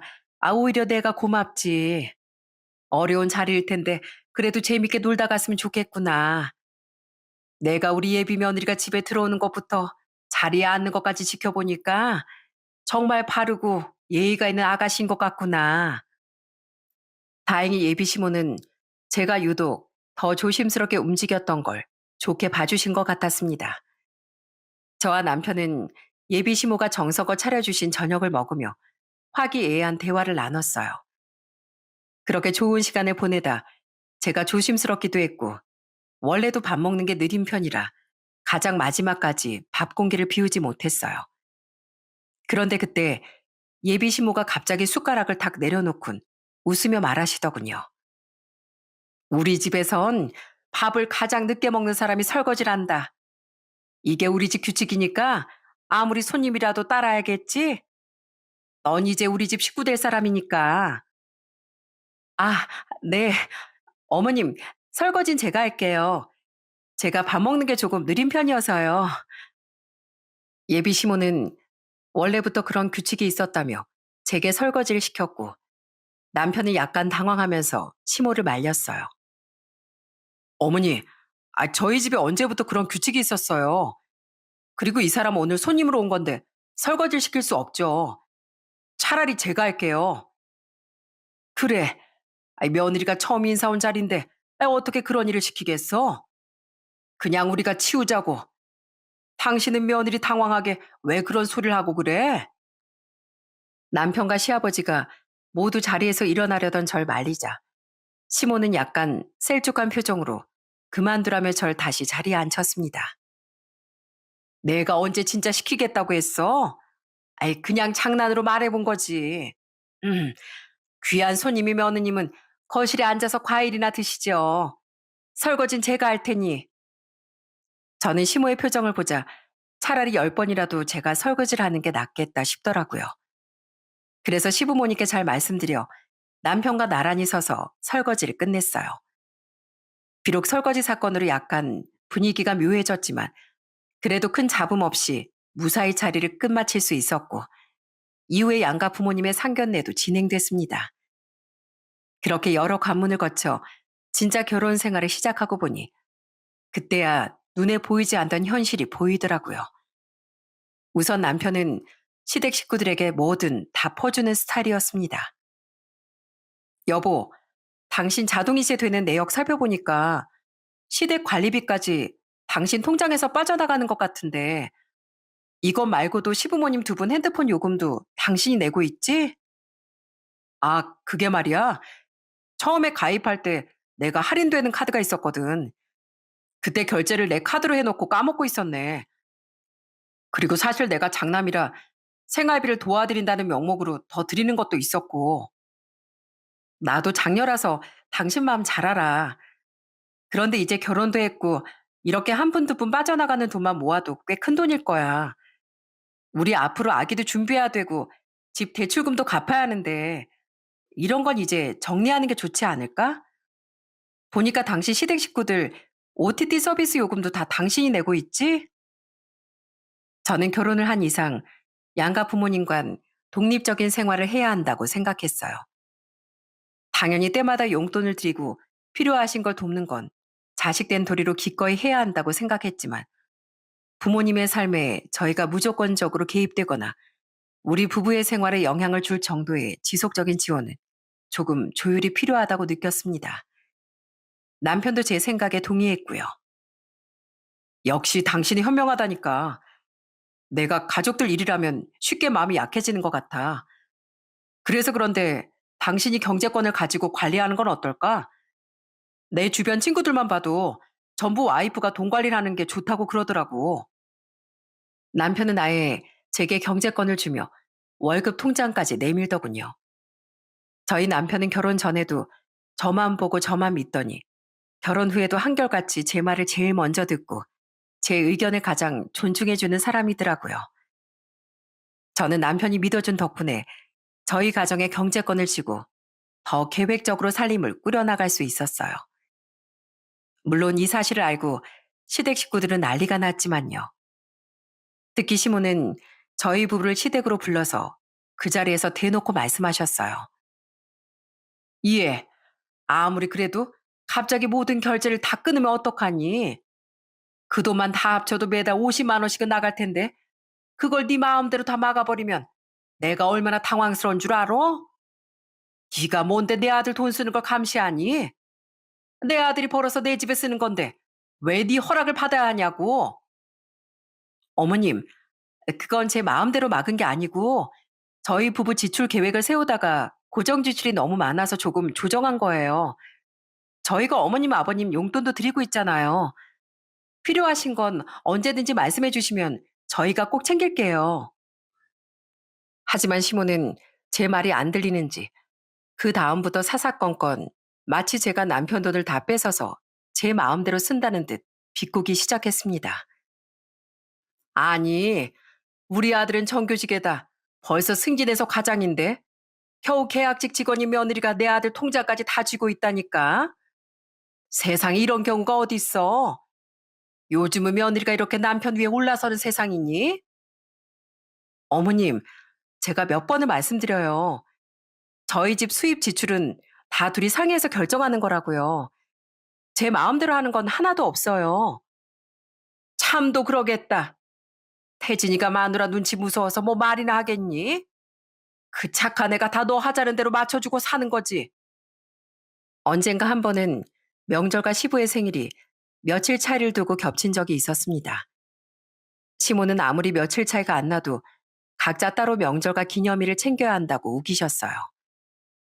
명절하고 생일하고 같니? 원래라면 태진이가 용돈도 따로, 식사도 따로 준비해서 어른들 모시고 냈다. 며느리 무서워서 시아버지 생일 파티도 못하는 게 말이 돼? 어머니 말씀은 명절하고 아버님 생신하고 나흘 차인데 그 사이에 온 가족 식사를 두 번 해야 한다는 말씀이세요? 그러면 저도 좋아요. 어머님이 시댁에서 식사를 준비해 주신다면 저도 명절 과일과 생신 선물 두 번 준비할게요. 시모는 두 번이나 거하게 외식을 할 생각이셨는지 제가 시댁에서 밥을 해주시는 거냐고 묻자 입을 싹 닫으시더라고요. 이뿐만 아니라 시댁의 차가 고장난다든지 집수리가 든다든지 그렇게 예상치 못한 비용이 생길 때마다 꼭 남편을 슬쩍 불러 따로 이야기하곤 하셨습니다. 태진아, 네 아버지 차 이번에 수리 좀 맡겨야겠다. 전에 네가 준 카드로 결제해도 되지? 며느리한테 굳이 얘기하지 말고. 그거 얼마나 하겠어. 하지만 전 다음 달 카드 명세서를 보곤 바로 수상한 카드 내역을 눈치채고 말았습니다. 그때부터 전 시댁과의 금전적 경계를 더욱 분명히 해야겠다고 마음먹었어요. 시모도 제가 전보다 더 단호하게 돈 관리를 하자 이번엔 시누이를 이용하기 시작했습니다. 가은아, 바쁘니? 오늘 오랜만에 네 시누하고 나하고 여자 셋이서 점심이나 먹자. 네 시누이가 너 맛있는 거 사주고 싶다는구나. 시내에 유명한 한우집 알지? 거기로 나오거라. 시누인 저보다 한 살 어렸는데 일찍 결혼해서 이미 아이가 셋이나 있었어요. 평소에 시모는 시누이와 절 은근슬쩍 비교하곤 했죠. 우리 딸은 삼신할머니한테 예쁨을 받는지 아이도 셋이나 술술 낳고 벌써 애들도 다 키워놨는데 대체 우리 아들 며느린 언제 떡두꺼비 같은 손주를 안겨주려나? 신우도 시모가 아이 문제로 저와 비교하는 걸 알고 괜히 제 앞에서 애들 이야기를 더 꺼내고 아이들 자랑을 일삼았습니다. 내 자식들이라서 하는 말이 아니고요. 내가 애들은 젊은 나이에 낳았잖아요. 그래서 그런지 애들이 건강하고 배우는 게 뭐든 빠른 것 같더라고요. 엄마가 건강해서 그런가? 언니도 그러니까 미루지 말고 얼른 아이 가질 준비해요. 아이 가지는 게 어디 제 마음대로 되는 건가요? 다 하늘에서 뜻이 있으시겠죠. 저희도 아이 가지려고 노력 많이 하고 있어요. 그걸 뭘 노력까지 해요? 저는 애가 너무 잘생겨서 문제인데. 새언니, 몸이 좀 안 좋나? 그런데 그날은 웬일로 시누이와 시모가 무려 한우를 사주겠다고 절 불러낸 거죠.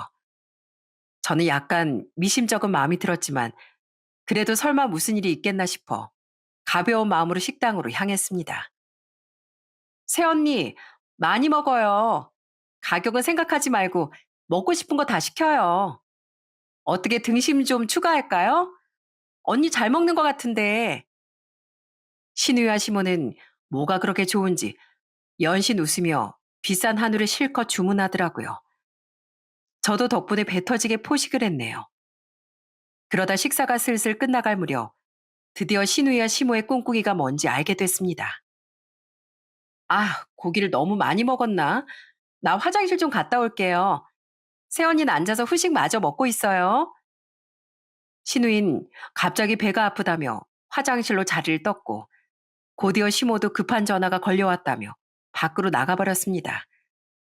전 이게 무슨 일인가 사태 파악을 못하고 한동안 혼자 자리에 앉아 있었어요. 그러다 한 30분쯤 지났을까요? 식당 직원이 제가 혼자 앉아 있으니 슬그머니 계산서를 들고 오더라고요. 혹시 계산은 어떻게 하시겠어요? 아, 저희 일행이 계산할 거예요. 잠깐 화장실 갔거든요. 네? 화장실이요?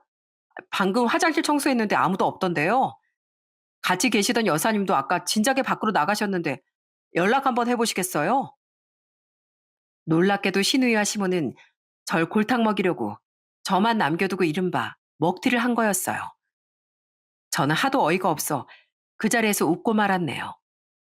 진짜 이런 경우가 있구나 싶어 황당하기 짝이 없었습니다. 사태를 알고 두 사람에게 계속 전화를 했지만 저를 약올리듯이 전혀 연락이 닿지 않았어요. 그러다 결국 제가 계산을 하고 나왔더니 그제야 신우에게 문자 메시지 한 통이 날아왔더라고요. 언니, 일을 어쩌죠?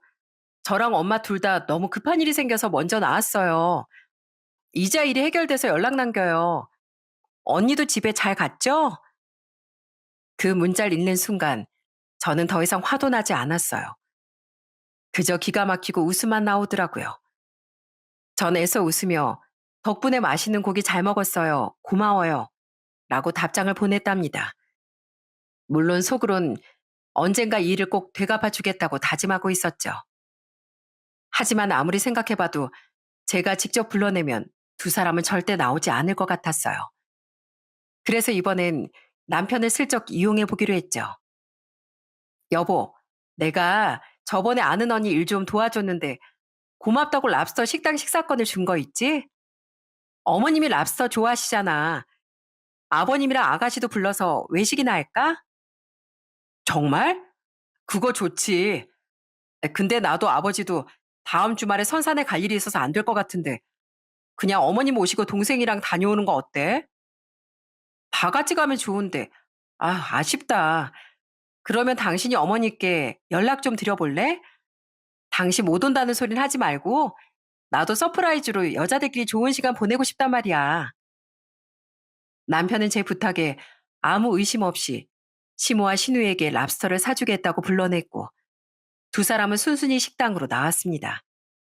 그리고 식당에 저 혼자 앉아 있는 걸 보던 두 사람 표정이 얼마나 당황한 얼굴이던지 지금 생각해도 그 얼굴이 선하답니다. 아니, 태진이는 어디 가고 너 혼자 있는 거야? 화장실 간 거지? 어머님 어떡하죠? 그이가 아버님이랑 같이 선산에 가야 한다고 급하게 내려갔어요. 아버님께 못 들으셨나 봐요. 그러지 말고 여기 앉으세요. 오늘 여자 셋이 아주 배 터지게 랍스터 먹어봐요. 시모와 시누인 연신 눈빛을 주고받으며 혹시라도 제가 도망갈까봐 아예절 구석자리에 몰아넣기까지 했어요. 그렇게 밥이 어디로 넘어갔는지 모르게 숨막히는 식사가 끝나고 제가 먼저 나서서 계산서를 들고 일어서자 두 사람은 그제야 안심하는 기색이더군요. 어머님 아가씨, 오늘은 제가 사기로 했으니까 저만 믿으세요. 여기 다 해서 얼마죠? 저는 계산대에 가서 자연스럽게 계산을 하는 척 했습니다. 그러다 아주 난처한 목소리로 어머님을 쳐다보았어요. 어머님, 아, 일을 어쩌죠? 저 여기 식사권이 있어서 온 건데 식사권을 놓고 온 것 같아요. 뭐야? 잘 좀 찾아봐. 아니면 너 신용카드 없어? 현금도? 아, 네. 식사권만 들고 온 거라 지갑도 안 가져왔거든요. 아, 일을 어쩌죠? 저는 금방이라도 울 것 같은 얼굴로 두 사람에게 SOS를 보냈고 두 사람은 계속 화를 내며 제게 잘 찾아보라고 재촉했어요. 하지만 아무리 제 주머니를 털어봐도 10원짜리 한 장 들고 나가질 않았거든요. 결국 그 자리의 계산은 시모의 몫으로 돌아갔습니다. 시모는 그날 제게 밥을 사준 게 몹시 억울했는지 며칠 동안 앓기까지 했더라고요. 아이고, 내가 분해서 밥이 안 넘어간다. 밥이 안 넘어가. 태진아, 네 마누라가 그렇게 무서운 여자야. 날 아주 대놓고 벗겨 먹으려고 작정을 했어. 어머니 왜 그렇게 말씀하세요? 그 사람이 정말 깜빡하고 지갑을 놓고 나간 거래요. 들어보니까 저번엔 그 사람이 한우 사드렸다면서요? 이번엔 그냥 어머니가 며느리 맛있는 거 사주셨다고 생각하세요.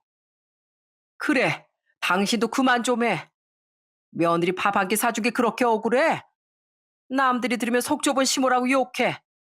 그러니까 그만하고 일어나. 하지만 시모의 예상대로 시부와 남편이 시모의 편을 들어주지 않자 시모는 이번엔 다른 방법을 쓰기 시작했습니다. 시모는 그날 이후에 무슨 일만 있으면 제게 벌금을 내라고 성화였어요. 이해, 너 지금 음식 남긴 거니? 내가 이 식사를 준비하느라 아침부터 얼마나 고생했는데 밥을 남겨? 안 되겠다. 오늘부터 음식 남기면 벌금 10만 원이다. 너 10만 원 내고 가.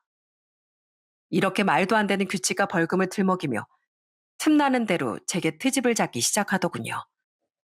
너, 내가 오라고 한 시간이 몇인데 이제서야 오는 거야? 명절날 어른들 다 기다리게 할 셈이야? 너 오늘 벌금도 10만 원이다. 당장 내놓거라. 저희 집 앞에 다 왔는데 어머님이 술 좀 사오라고 하셔서 차 돌려서 다녀온 거잖아요. 그런데 벌금을 내라고요? 알겠어요. 여보, 그러면 당신이 어머니 10만 원 드려. 어머, 얘 좀 봐. 너 지금 누구 앞에서 내 아들 주머니를 터는 거니? 네가 늦었으면 네가 줘야지.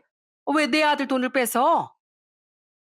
남편의 시모가 또 생떼를 부리기 시작하자 얼른 주머니에서 현금을 꺼내 시모 손에 쥐어드렸습니다. 시모는 씩씩거리며 화를 내면서도 돈을 다시 돌려주진 않더라고요. 시모는 이후로도 시도 때도 없이 벌금 타령을 해댔습니다. 예, 너 내가 우유 알레르기 있는 거 뻔히 알면서 커피에 우유 탔니? 너 이거 일부러 이런 거지? 벌금 20만 원이야, 20만 원. 아주 그냥 시어머니 골로 보내려고? 어머님 아까 드신 팥빙수 우유 얼음으로 만든 거였는데요. 멀쩡하신 것 같은데 어떻게 지금 바로 병원 가시겠어요?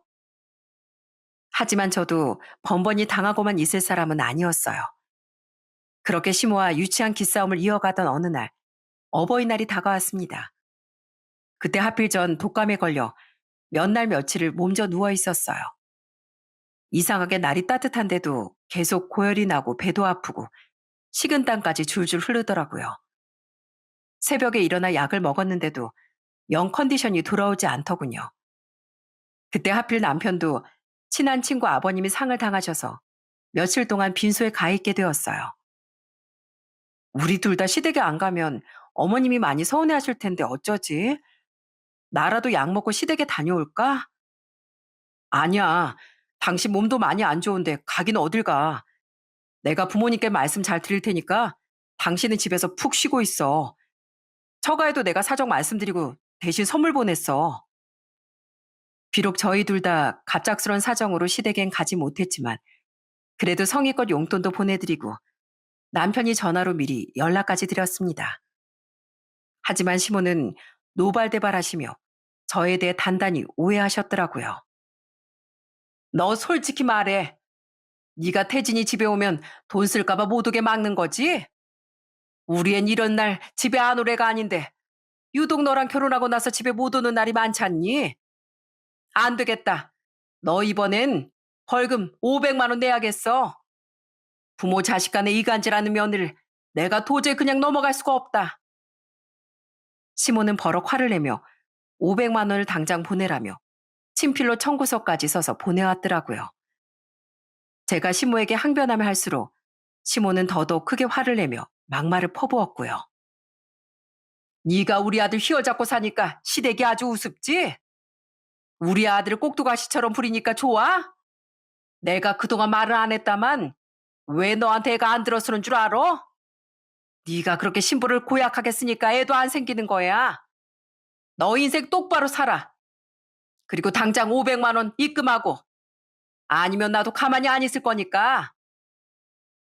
치모는 이뿐 아니라 제가 그동안 중간에서 용돈을 빼돌린 것 같다는 둥, 시댁뿐만 아니라 아들에게도 사기를 쳤다는 둥, 온갖 억측을 사실인 양 쏟아냈어요. 네가 중간에서 용돈 빼돌린 거 다 알고 있어. 태진이가 성격이 좋아서 아무 말 안 하고 넘어가는 거지. 내가 모를 줄 알았어? 설마 우리 아들이 아까워서 가족들한테 쓰는 돈을 줄인 줄 알아? 다 네 눈치 보느라 그런 거야. 근데 그것도 모자라서 우리 태진이한테까지 사기를 쳐? 너 우리 아들 인생 망칠 생각이면 당장 그만둬. 그동안은 남편이 워낙 효자라서 결혼 전에 시댁 생활비며 용돈이며 가리지 않고 도와줬고 결혼 후라고 해서 그 모든 걸 완전히 끄는 것도 아니었어요. 하지만 시모는 마치 제가 남편의 모든 재산을 빼앗고 제 마음대로 통제한 것처럼 말하고 있었어요. 사실 따지고 보면 저희 친정이나 시댁이나 형편은 비슷한데 저희 부모님은 남편에게 용돈을 주면 줬지 절대 금전적으로 요구하지도 바라지도 않으셨거든요. 시모의 막말처럼 결혼하고 나서 아이가 생기지 않아 난임병원에도 계속 다니고 있었고 아파트 대출금까지 많아서 제가 빼돌리고 싶어도 빼돌릴 여윳돈이 없었습니다. 결국 그날 시모와 전 큰 싸움까지 벌이고 말았어요. 어머님, 저희가 아이 문제 때문에 얼마나 스트레스 받는 줄 아시면서 어떻게 아이 얘기를 그런 식으로 꺼내실 수가 있어요? 벌금 500만 원을 내라고요? 제가 왜요? 막말은 어머님이 하셨는데 제가 뭘 잘못했다고 벌금을 내요? 너 지금 나한테 목소리 높이고 대드는 것도 벌금감이야. 벌금 50만 원 추가로 보내. 저는 더는 시모와 말이 통하지 않아 분한 마음을 가라앉히지 못하고 전화를 끊고 말았습니다. 그리고 한참 뒤 갑자기 참을 수 없는 복통이 몰려와 결국 구급차를 불러 응급실로 실려가기까지 했어요. 그때까지 친구 어머님 장례식장에 있던 남편도 급하게 응급실로 달려왔고 저희 엄마도 제 전화에 놀라 한 걸음에 병원으로 뛰어오셨죠. 가은아, 이게 무슨 일이야 대체? 그동안 병원 한 번 안 갈 정도로 건강하던 애가 왜 갑자기 배가 아파서 응급실까지 실려온 거야? 그래서 의사 선생님은 뭐라고 하셔? 엄마, 그게요. 의사 선생님이 뭐라고 하시냐면요. 제가, 아유, 답답해. 속 시원하게 말 좀 해봐. 혹시 어디가 크게 아픈 거야? 무슨 문제라도 있는 거야? 그게 저 임신이래요. 저 드디어 아이 가졌대요, 엄마. 제가 그 무렵 배가 아팠던 것도 체한 것처럼 속이 답답하고 자꾸 식은땀이 난 것도 사실은 아이가 생겨서 그런 것이었답니다. 그토록 오랫동안 기다리던 아이를 이런 식으로 만나게 될 줄은 몰랐지만 저희 부부도 엄마도 모두 크게 기뻐하며 서로를 부둥켜 안았어요. 아유, 장한 내 딸. 정말 장하다, 장해. 그래, 첫애 땐 아이 들어선 것도 잘 모를 수 있어. 더 늦기 전에 알아채서 얼마나 다행이니. 그동안 아이가 안 생겨서 마음고생 많았지? 문서방도 내심 고민이 많았을 거야. 그래도 이제 진짜 엄마 아빠가 된 거니 정말 축하한다. 감사합니다, 장모님. 집사람이 몸고생 마음고생이 많았죠 뭐. 이 사람이 배가 아프다고 했을 때 알아차렸어야 했는데 제가 너무 둔했습니다. 여보, 미안해. 내가 앞으로 더더더 잘할게. 정말 고마워. 고맙다, 우리 아기. 이 아빠가 잘할게. 하지만 아기 천사가 저희를 찾아온 걸 기뻐하는 것도 잠시 시댁에 이 사실을 어떻게 알려야 할지 걱정이 많았어요. 그때까지도 시모는 문자로 계속 당장 500만 원을 보내라며 재촉을 하고 있었거든요. 엄만 어서 시댁에도 전화를 드리라고 말씀하셨지만 전 전화기를 손에 들고도 한참을 망설였네요. 전화 안 드리고 뭐 하고 있어? 사돈도 얼마나 아이를 기다리고 계셨을까? 아마 소식 들으시면 나보다 더 좋아하실 거다. 엄마, 사실 그게요. 이거 문자 좀 보세요. 당신도 어머님이 나한테 문자 보내신 것 좀 봐. 전 하는 수 없이 시모가 제게 협박을 하며 당장 벌금 명목으로 돈을 보내라고 연이어 문자 메시지를 보내고 있는 걸 두 사람에게 보여주었어요. 왜 이런 상황이 벌어졌는지 그간 있었던 일들도 함께 설명했고요. 남편은 문자 내용을 보고 충격을 받은 듯 말을 잇지 못했고 엄만 금세 얼굴이 붉어지더니 분노를 숨기지 못하셨어요. 엄만 당장 제 핸드폰을 뺏어서 시모에게 바로 전화를 걸었습니다. 참나? 아, 돈 보내라고 했더니 왜 또 전화야? 이제야 사과하고 싶은 마음이 생긴 거야? 그래도 난 꼭 500만 원 받아야겠으니까 어서 돈이나 보내. 돈 보내는 것 보고 널 용서할지 말지 결정할 테니까. 사부인, 나입니다. 나 가은이 엄마예요. 제가 듣자 듣자 하니 사부인 말씀이 너무 기가 막혀서 제가 대신 전화 걸었습니다. 우리 딸 지금 병원에 실려왔는데 왜 구급차까지 타고 응급실에 왔는지 알기나 하세요? 시모는 저희 엄마가 직접 전화를 건 것과 제가 응급실에 실려갔다는 말에 약간은 당황한 것 같더라고요. 엄만 기세를 잃지 않고 계속 시모를 몰아붙이셨죠.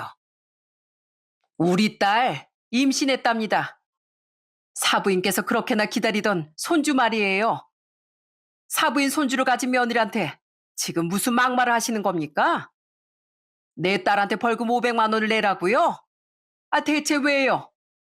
내 딸한테 그딴 말도 안 되는 벌금을 낼 잘못이 있다면 난 사부인 아들에게 벌금 1,000만 원을 물리겠어요. 내 딸 마음고생 시키고 들어도 되지 않을 막말까지 듣게 만든 잘못이 있으니까요. 저 사부인 진정 좀 하시고요. 일단 전 새아가가 임신을 한 줄 몰랐어요. 그리고 며느리한테 예절 교육을 해주려는 차원에서 한 말입니다. 아, 시어머니가 돼서 그런 말도 못해요? 말씀 한번 잘하셨네요. 저도 그러면 사위한테 예절이 뭔지 직접 가르치겠습니다. 수업료는 1,000만 원인 줄 아세요? 전 오랜만에 동네를 호령하던 엄마의 젊을 적 모습을 보는 것 같았어요. 엄마는 시모에게 따끔하게 한마디 하고 전화를 끊더니 옆에 있던 남편에게 단호하게 말씀하셨죠. 자네, 정말 아무 잘못이 없다고 생각하나? 내 딸이 시댁에 못해준 게 뭐가 있나?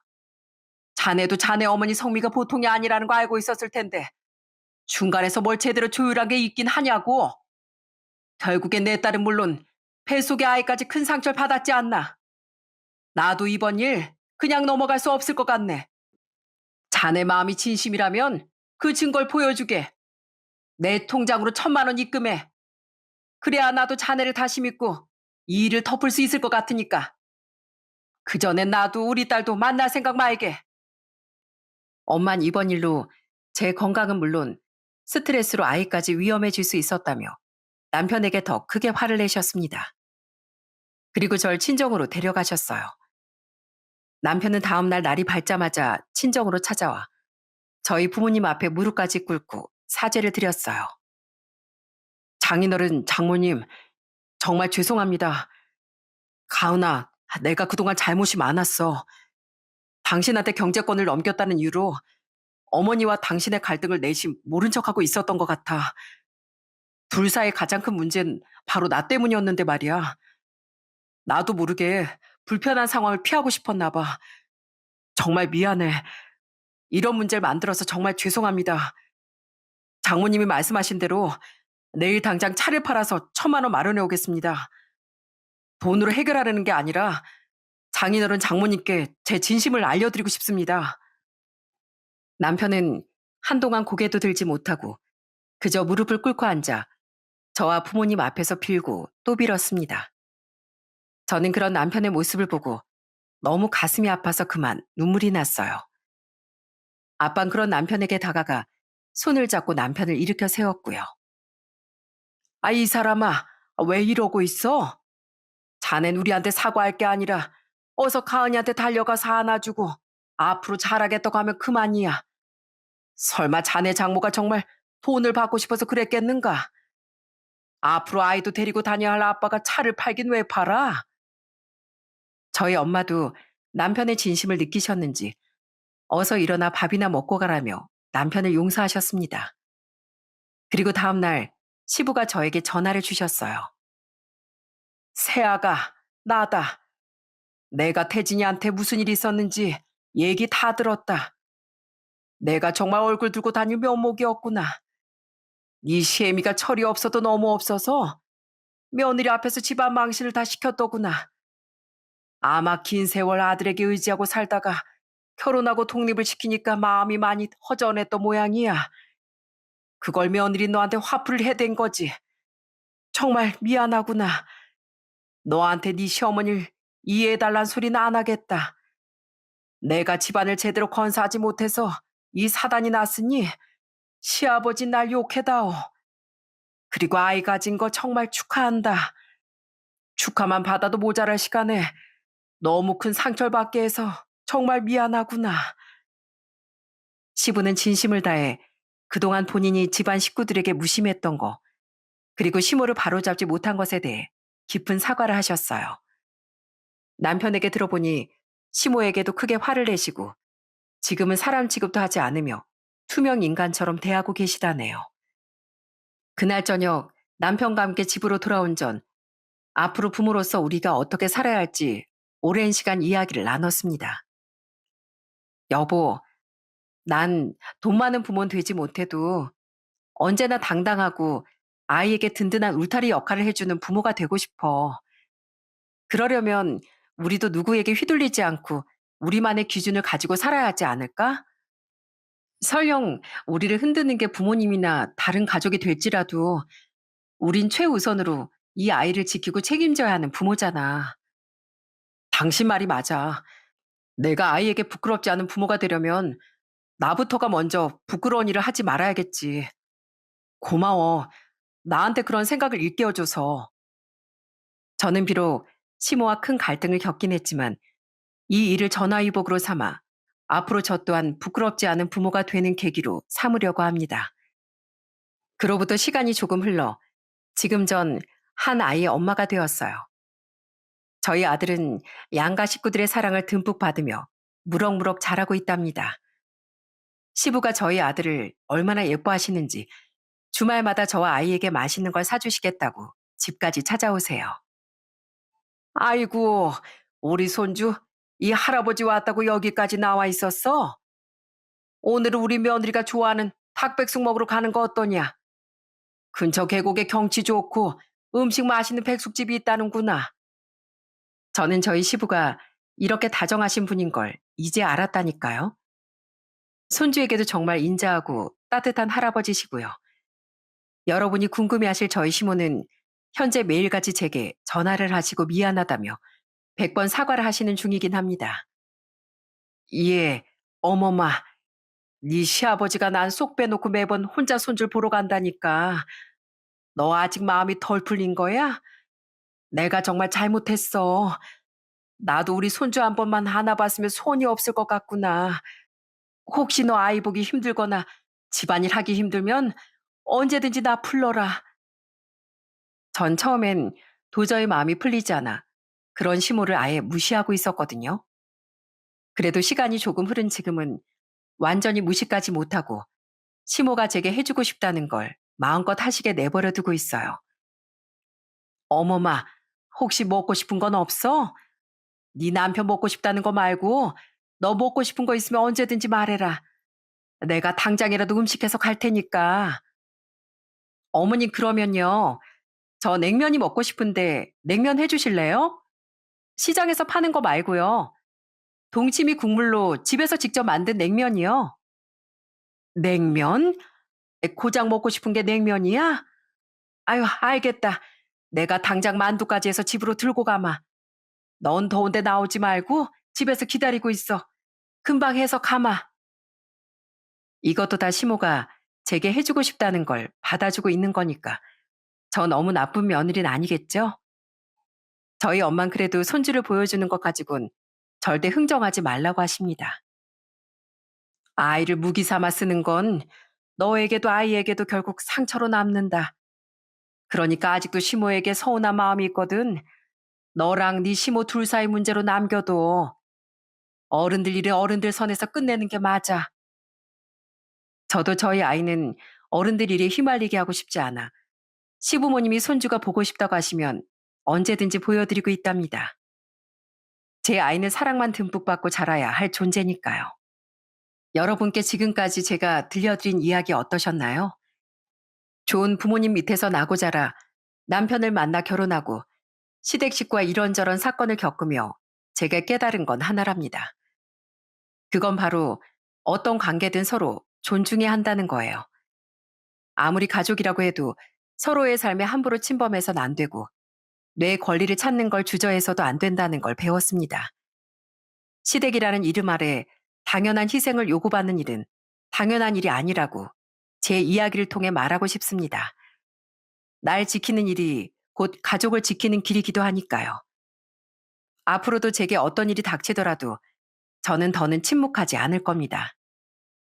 전 지금까지 그래왔듯 당당하게 제 자리를 지켜갈 거예요. 지금까지 제 사연 들어주셔서 정말 감사합니다.